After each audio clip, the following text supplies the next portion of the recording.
Update mga idol, bill natin ngayong buwan. So ito po yung setup natin mga idol. 24 volts, 8000 watts inverter at meron po tayong Gentai na 100 Ah, tatlong piraso, 12 volts, 2:2P. So meron tayong battery pack na 24 volts, 200 Ah. So yan po yung ginagamit namin mga idol.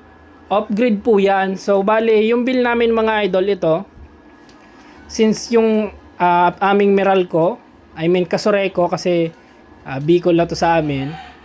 Ang ginawa na lang, naglagay ako ng extension para dun sa aming metro para umikot siya, since yung minimum dito naman is mas lalo kang mapapamahal yung inyong babayaran. So minimum ata dito mga idol is nasa 150. Nagpakonsumo lang kami ng konti para meron lang siyang reading. Sinalangan namin ng rice cooker ilang beses at ito po yung konsumo namin para sa isang buwan. So yan, sana nakita nyo mga idol. Ang rate sa amin is 13.4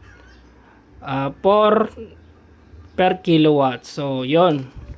Yung nakonsumo namin ngayon mga idol ay 105 ngayong buwan mga idol. So, na-compute ko na kanina yan mga idol. Ito po yung kilowatts. Kita ba? Aha. Ito po yung kilowatts. Ito po yung previous at ito po yung present reading. So 6 kilowatts mga idol yung aming nakonsumo since sinalangan namin ng rice cooker yon. Intentionally mga idol, pero hindi naman kailangan ng setup sana. Nagpakonsumo lang, no choice, para hindi tayo umabot sa minimum. Mabayad pa kami mga idol ng around 150 or mahigit pa para sa minimum lang. So kinompute ko itong mga idol, 6 kilowatts yung nakonsumo natin, ito. Previous at yung kanyang present. 6 kilowatts kinonsumo namin. Per kilowatt dito ay 13.4. So tatimes mo lang yan. Nasa around 80 lang naman yung aming konsumo. Pero kita niyo naman yung amount due mga idol. Naging 105.65 cents. So yung 85 na yun mga idol, yun lang sana yung ating konsumo. Ewan ko na lang ba, ang dami-daming listahan ni Meralco. From 80 pesos, naging 105. So, yun.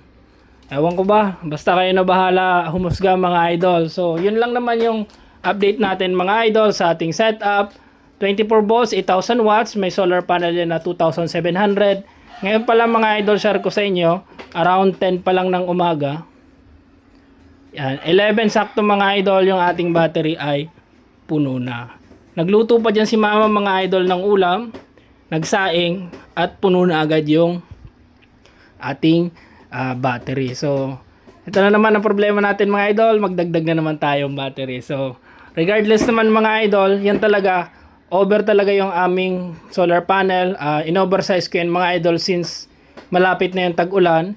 Yung purpose ko po dyan, kaya yan 2,700 watts na solar panel yung nilagay ko. Kasi kahit mga idol makulimlim maghapon, puno pa rin yan mga idol. Wala kaming nagiging problema. Hindi po yan yung halimbawa makulimlim maghapon, yung battery natin hindi mag-charge. Yan mga idol, pag makulimlim lang, ang ginagawa namin, hindi lang kami nagluluto ng ulam, yung aming infrared cooker, di lang kami nagluluto doon. Full charge pa rin yan mga idol, 24/7 naka-ref, electric fan at TV, unlimited, so bahala na kami. Kaya goods na goods yung aming solar setup, 2,700 watts na solar panel ang nilagay ko.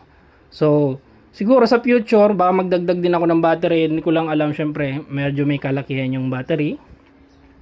Sa susunod siguro mga idol, pag may extra, baka bumili din ako. So, yun lang naman mga idol, thank you very much, pa-follow, like, and share. Thank you very much.